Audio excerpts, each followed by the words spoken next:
xam ngeen ni mën a gi dafa bari lool ci réew mi waaye waa jàngee moo gën a wóor kii àddinaa ko nangul dafa mën a seet dafa mën a ñaan soxna Nafi Guèye surtout maam Youssoufa Guèye bi nga xamante ni def na juróom-ñaari at ci géej gi génnaale jabaru jinne mooy maamam te la ca maam sët moo koy donn dafay seet dafay ñaan boroom xàmb yi waaw soxna Nafi Guèye woo ko ci numéro téléphone bii di 70 532 22 83 fépp foo munti nekk ci àddina bi dalay seetal génne la ay sarax soxna Nafi Guèye macha allah soxna Nafi Guèye boo ko lambee doo xool keneen ndax xam-xam bu wér te woo. Alima ku wax su wax Alima parce que yéen ñaar yéen a bokk li nga xam ne moo nekk seen TV wax dëgg fa neex yàlla waaye rawatina gis nañu événement bi ni mu ci sonnee saa su nekk yaa ngi ciy dem dugg nga fu nekk mais laataa loolu nag dama lay bàyyi nga nuyu internet yi ndax nag fu mu ne nii ay différentes plateformes ñoo fi nekk pour ñëw soutenir suñu sœur Alima. jërëjëf ñu ngi sant yàlla di nuyu Sénégal gépp ak fu Sénégal mën a ne ci àdduna tubaarkàll di nuyu la presse kontaan ci seen taxawaay ndax lu dagg lu ne moroom wo rek lay fekki te nag gën a jege gën a yeey te Alima yàlla dogal na ni elle fait partie de la presse te ba mu ñëweek léegi yàqu ci dara njoon ba mu tàmbaleek léegi mu su fee wax tëjub pénc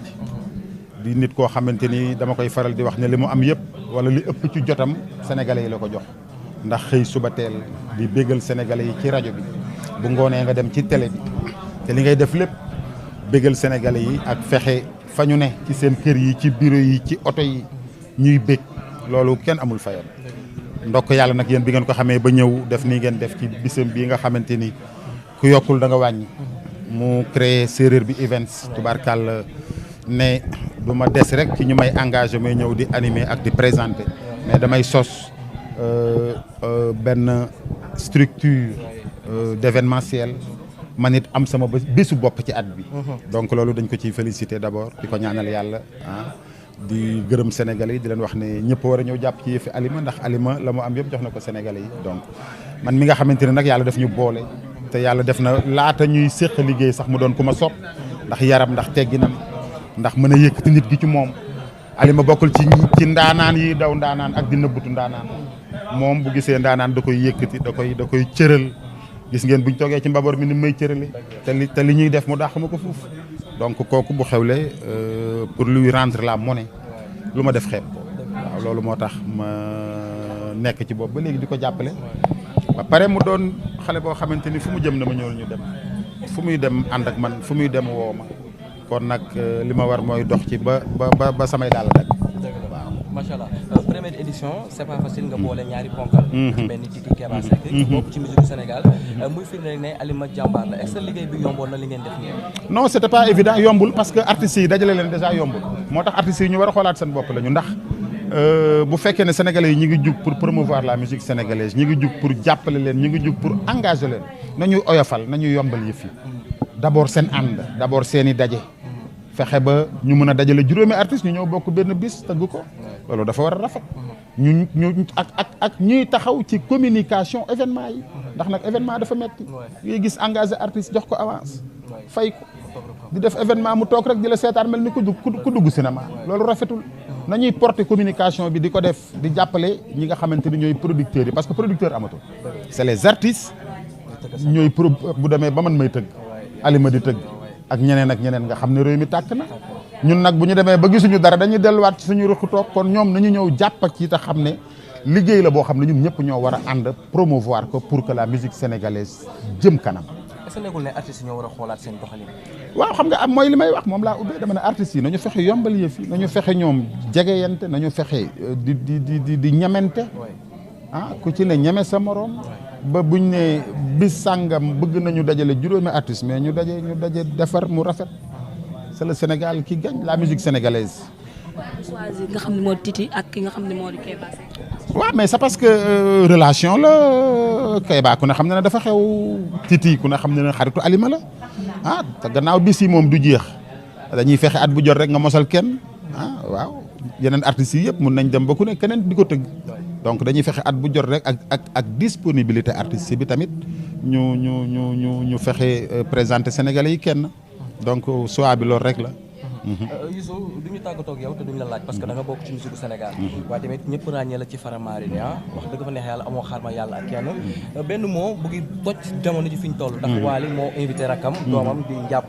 ginnaaw loolee bi muy waaj a tàggatoo ak moom mu ne ko yaag sa patron maa seen père coow lu bëri si di génn ne moom benn baay la am muy Omar Diop ndax yow yéen ba ngi leen gisee Sorano daf leen teraloon woy leen donc moom benn baay la am te kuy bàyyi ak moom Omar Diop moo war a bàyyi ak moom affaire bi def polémique ñu ne Wally Seck amul respect ci Sidi waaw mais non en fait waxin la rek Sidi wax na ko ci biir waxam nee na waxin la maay sa baay moom ku ko nangu ñu baayoo la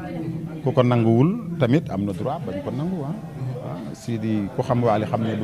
du sous-estimer nit du manque de respect nit waxin la rek tu vois waxin la rek le mot baay njàpp moo ko génne waaw Wally yam ci concept baay bi utiliser loolu rek wax ko waaye Wally du manque de respect Sidi Diop benn yoon ku ne xam ne ni fàtte xaju fi bu Sidi bi ay xameem néewee Wally bokkoon na ci ñu ko wone tu vois donc nit mu ne la wone tey suba mu lay tuutal Sidi ak Wally ñoo bokk ndey ñoo bokk baay Sidi Diop ne ci waaram di waar wax fa dëgg yàlla dama koy wax kenn mënatu ko far ci la musique sénégalaise muy xale bu ñu am ci moom cër parce que nag jàmbaar la te mi ngi góorgóorlu mais bu mu fàtte ne Wally magam la tu vois Wally ku am respect la waxeewul foofu fi Sidi tonto Wally waxeewu fa tu vois mais polémique bi moom du ñàkk ndax sites yi foog ñu liggéey tu vois waa showbiz moom ci liggéeyuñu dañuy wax rek artistes yi liggéeyuñu ay wax du liggéey waaw yéenay liggéey waaw seeni wax ñi moom mooy defar seeni affaire yéen waaw non defarul benn affaire lañ ci gañe mais coow li gañe wuñ ci dara artistes yi gañe wuñ ci dara est-ce que nekk ñoom ñooy créé coow li parce que le fait que ki nga xam ne moo di njàpp dem ci seenam est-ce que nekk dafa sous-estimé waa suba teel tamit déedéet bàyyi leen li ngeen di wax nag yéen tamit nag man jóge naa fii dem soirée Sidi Diop barke démb non artiste la il avait envie de voir Wally Seck sur scène mu dem seetaani Wally man dem naa seetaani Sidi Diop yéeg ci scène bi tu vois et li tax mu war a doon problème waru koon nga def waaye réew mi ñëppay ñaan ku ñaanul ci mim réew ñëppay ñaan Sénégal gii ñaan gi ñun géwél yi sax léegi ji ñoo ñaanatul nag ndax ñaan gi nangu nañ ko ci ñun fii ñëppay ñaan waaw ñaan yi ci kaw ak yi ci suuf rek fi am waaye ñëppay ñaan waaw macha allah mais Youssou dinaa la laajaat nag beneen question parce que nit ñaa ngi koy waxtaanee rek c'est juste ma laaj la ko tamit ndax ci staff bi nga bokk te yow da ngaa jafee gis ñu ne njàpp jot na oto ci Wally loolu est-ce que du indiwaat coow te est-ce que tamit dañuy dëggal loolu parce que coow li bëri na ñi ñaa ngi koy waxtaanee waaw mais loolu ban coow lay même bu fekkee am na njàpp ñaan na Wally oto tu vois Wally bu amee yéene may ko oto xanaa Wally njàpp li fi mujj may oto bu fekkee may gi am na sax waaw voilà parce que dama dégg Wally yàgg naa maye oto di ngeen koy gis te mos ta indi coow li tax bu njàpp bi war a indi coow mais ci li ma yëg Wally mayul njàpp oto loolu moom gars yi dañuy wax rek non Wally moom balaa fee mayeti oto balaa Wally di fi mayeti oto ci mim réew la loolu foog ñu def ci enquête ak taxaw seetlu waaw maye oto moom Wally ñameetu ko ci mim réew déedéet non loolu moom Wally ñameetu ko parce que wax ji dafa bëri gars yi léeg-léeg dañuy wax yoo xamante ni rafetul léeg-léeg nit ñi dégg nit génn rek critiquer Wally wala mu attaqué ko gratuitement ci loo xamante ni du force Wally amul bor bu muy fay kenn la bu fi kenn tu vois léeg-léeg nit génn nag parce que am na ku génn man Youssou Dieng ma génn wax ci Wally li ma ci jigul ñu bëri waaw parce que man maak Wally lu ñu séq la man séq naak Wally ma gis lu jëmul kër ma wax ko ak Francis bu ko dégloo dina xam kii di wax ko war a wax la waaye ku ma dégg may wax ba nga attaqué ko di nga xam ne Wally li ma ci jigu ci ñëpp parce que man li ma am ci Wally mooy cër mooy considération mooy respect nit nag du la doyloo wax la ko ba àdduna yëg ko wax la ko ba ñëpp dégg ko wax ak moom jot ngay boori lex waaw loolu yàlla bu ma ko yàlla nattoo moo tax li ma ci jigu ci ñeneen ñi man sama wax alerte la man sama wax lii warul am la waaye nag dagg làng gi di wax lu la neex wala ngay attaqué Wally te waroo ko def bu boobaa moom sax da koy faj waaw parce que xale la bu am fulla am na respect am na cër am na sutura waaye ñàkkul fayda tu vois te nag mais dara du fi force quoi waaw dara du fi force quoi waaw. est-ce que loolu maanaam wax ji nga wax nii léegi ne maanaam man bokk naa ci nga xam ne bii peut-être di conseil waa secteur waa secteur dégg la indiwul benn jalousie maanaam seen biir parce que dañ jàpp leen la plupart bu toll nii coow li muy bëri yéen la seen biir maanaam daal parce que nee na dafa am ay clan dem na sa bopp ay clan yi nga xam ne lay xeex ci Baye Zale tudd na ci ay Amady Badiane tudd na ci yeneen ak ñeneen donc c'est pas le problème vraiment. waaw jalousie moom c'est humain non dafa non déglu ma dama ne jalousie lu normal la parce que yàlla moo binde doomu aadama jalousie tu vois fiir aayul waaye bu ca yàgg soxor sax aayul waaye bu mu yàgg ndax nit ku ne léeg-léeg nga am ki ñaan gu la dikkal léegi nag ci yow lay des nag ci sëb nite mu sax des ci yow wala nga dindi ko ci sa bopp donc lu humain la mais Faramareen concurrence boobu amu fa bu fekkee ne am na tamit du lu ñu fësal Amady Badiane nit la ku am cër ci Faramareen nit la ku am cër ci Raamdaan bu doon immeuble la li Papa Thione di wax ay birigu Amady dina ci bëri lool ku xam Amady xam ne nit ku dëggu la Amady du jëw Amady lu mu war a wax nit day jàkkaarloo ak yow en face wax la ko ak koo mën a doon Amady du def lu ñaaw du ko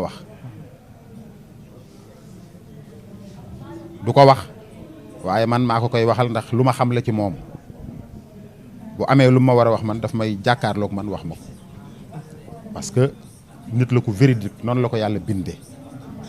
yéen a Wally lool dégg nga way yu am maanaa yi ko Wally di way yooyu Amady tubaarkàlla moo ko fa liggéey. waaw non Baye Zale bu ñu ko doon xeex du fi toog pour muy leer Baye Zale bu ñu ko doon xeex ñëw Baye Zale ci Faramareen dérangé wul kenn man Baye Zale sama rakk la damay tëdd sama kër woo ko Baye Zale mi ne ma naa mën a ko damal doxal ma lii ak lii ak lii ak lii parce que bëri na lu Baye Zale di def man maa ko doon def te mënatuma ko waaw man nag mënatuma lii te ne kenn du ko def waaw loolu fu mu am. defuma keneen du def loolu amul fenn gàtt xel la Baye Zale di xale bu am yar bu bëgg li muy def te di ko def Wally sant ko mu koy def donc ñun amuñu sañ-sañ Wally désigné kenn di ko liggéeyloo ñu koy bañ loolu wax ju yàqu la donc ñi nga xamante ni nag yéen la presse da ngeen di bëgg wax wala bëgg waxloo nit ñi léegi bu ngeen bëggee waxloo nit ñi amu leen Youssou Dieng amu leen Amady amu leen Baye Zale amu leen Ndiaga Euro mais ku ngeen jël rek waxloo te ñi ngeen di waxloo leer ne leen ne ñii ils font pas partie de l' staff de Wally Seck bokkuñu ci staff Wally Seck maa leen koy wax tey staff Wally Seck Ndiaga Euro mooy manager Wally Seck Mohamed Seck mooy directeur Faramareen Amady Badiane Papa Diaw Mamadou Koné Youssou Dieng Baye Zale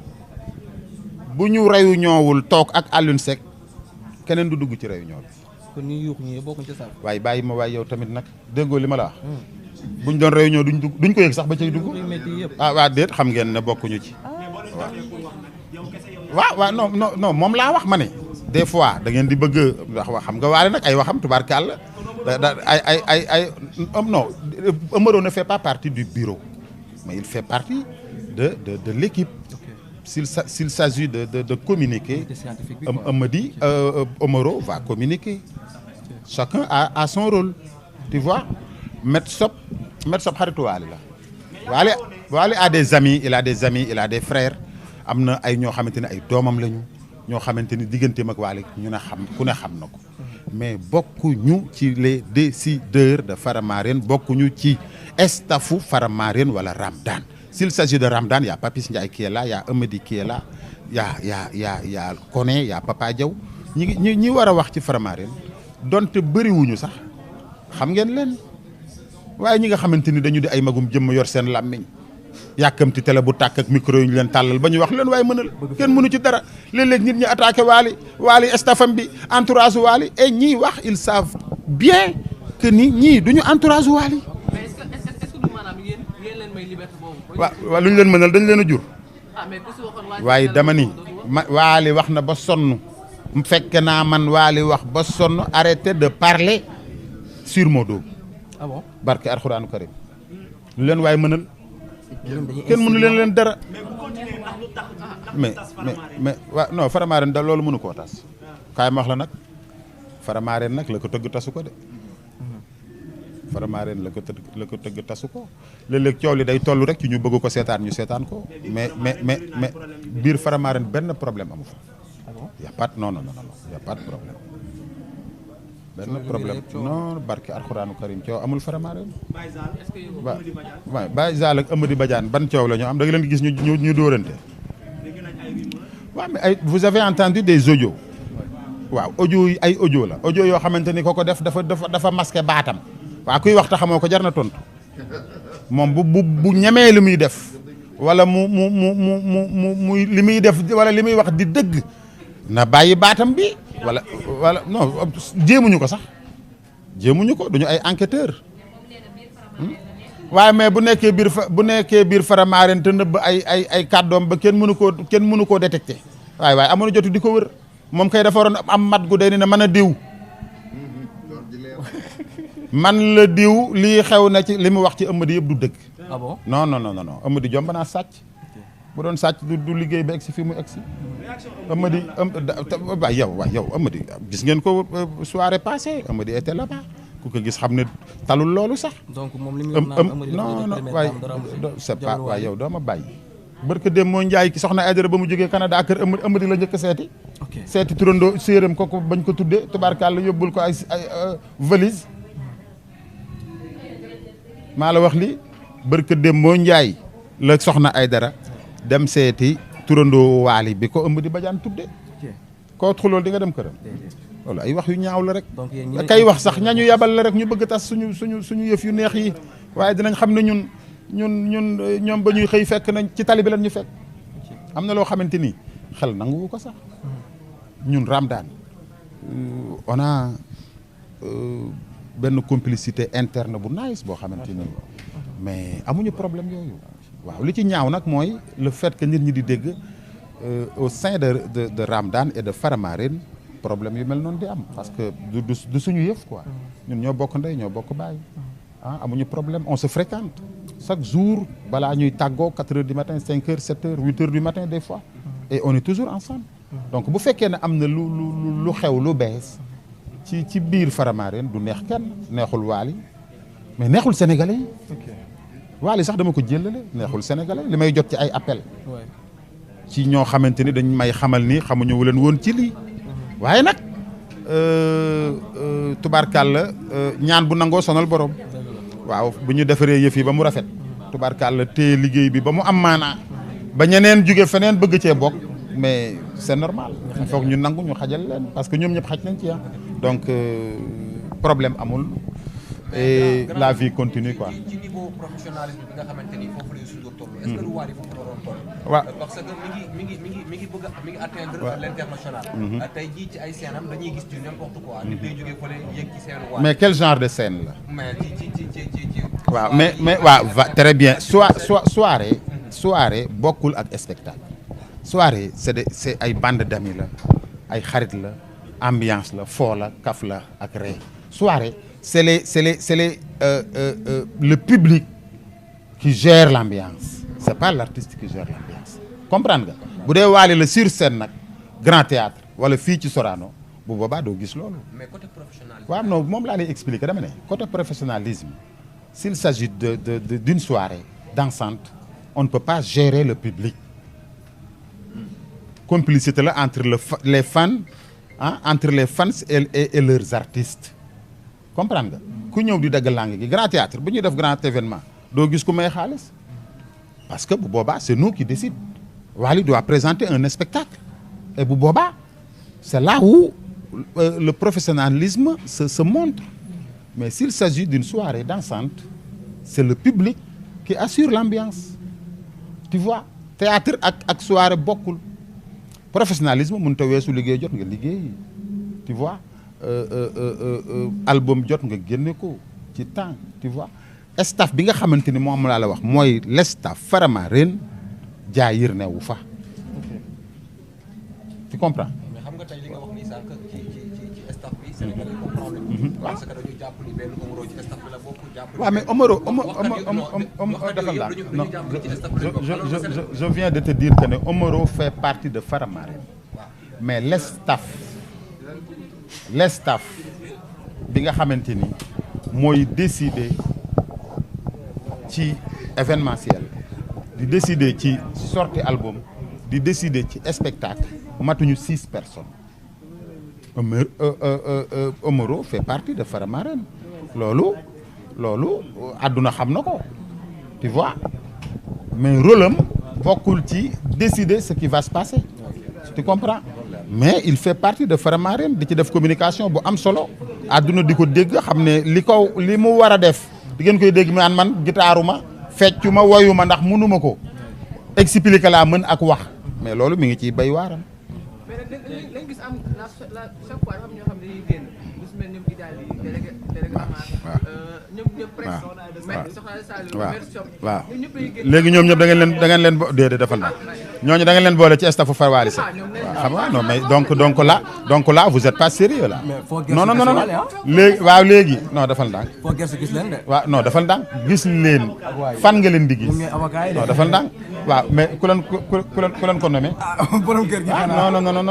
non des fois non def leen ndànk gars yi soyons sérieux nañu sérieux soxna Aïda Saliou bu leen ko ci boole yéen tamit nag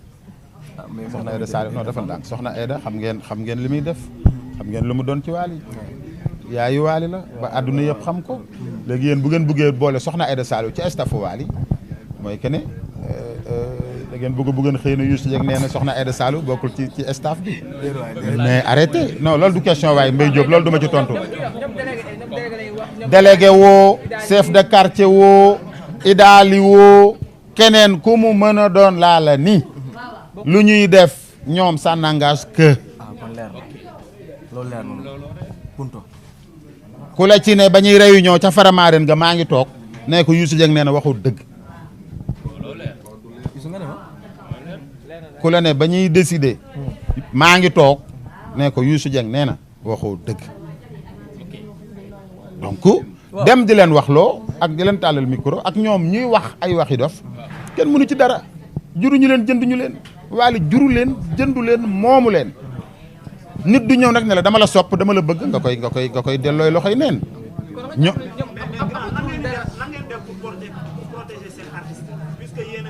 ñooñu moom xam naa ne mënaluñu leen dara te wax naa ko pour mu leer nay leer rek mënaluñu leen dara te man de duma ci jéem dara ndax ñoom bu ñu manqué ba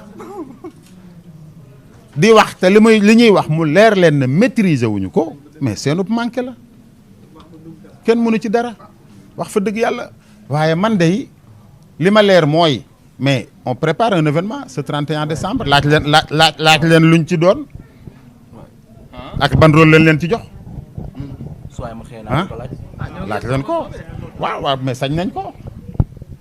def promotion ne veut pas dire décider yéen ñii da ngeen di def promotion te fi ngeen war a yem ngeen yem rek ñooñ de Médoune mi leen gën a jege Wally nga ne ma wër naar xolaat Médoune mi mu yéen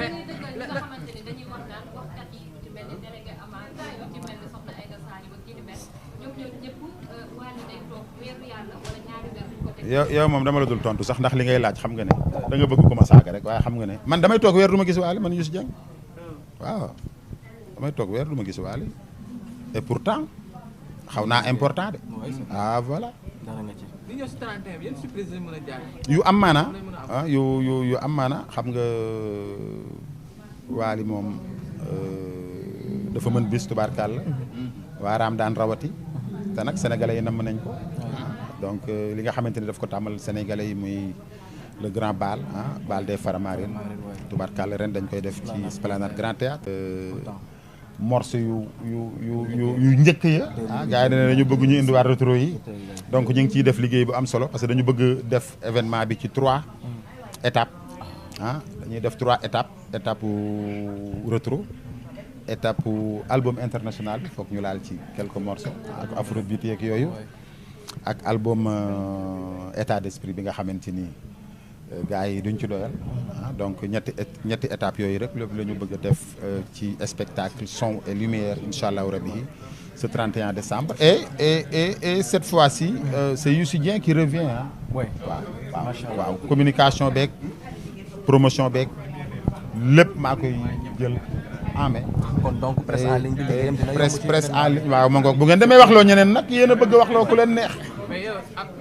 di nga libre rek. ah oui je serai libre man amul benn problème parce que je prépare mon événement en même temps le 1er janvier donc ñaari laay boole di ko def quoi. quelque temps ak 2 semaines avant ci ginnaaw. clip bi disponible en France. waaw disponible au niveau international c'est vrai. disponible non y a pas de problème benn problème amul au fait waa Believe dañu jël ay tourneur ay nit ñoo xamante ni ñoom ñooy dem démarcher pour ay date pour artistes bi. léegi ñooñu nga xamante ni ñooy dem démarcher artistes bi pour ay date festival toutes sortes d'événements dañ leen joxoon vidéo Balma pour ñu communiquer ci comprendre bi leen joxee vidéo Balma pour ñu communiquer ci seen liggéey tàmbali vidéo bi génn te jàpp ñu woon ne dina indi problème léegi bu ñu génnee vidéo bi ñoom ñu ne non nañu xaar ba ñële pare ci Balma ñu jox leen I Wanna Be Free ñoom it ñu mën a communiquer ci I Wanna Be Free donc comme niveau international ñoom ñoo ko gérer ils ont dit li gën mooy ñu arrêté parce que bëgguñu ñooñu gis vidéo bi duñu xam lan la ñuy def ak ban vidéo la ñuy présenter tu vois liggéeyu tubaab la tu vois ñoom moom produit bi ils ont dit à Wally I Wanna Be Free bi na xaar ba gars yi pare ci Balma bu ñu paree ci Balma ñu démarrer ak I Wanna Be Free bi loolu tax ñu arrêté ko au niveau international mais benn problème amu ci. merci. jaajëf jërëjëf. jaajëf Youssou kontaan na. jaajëf. kuy jëlati na nga jël Youssou.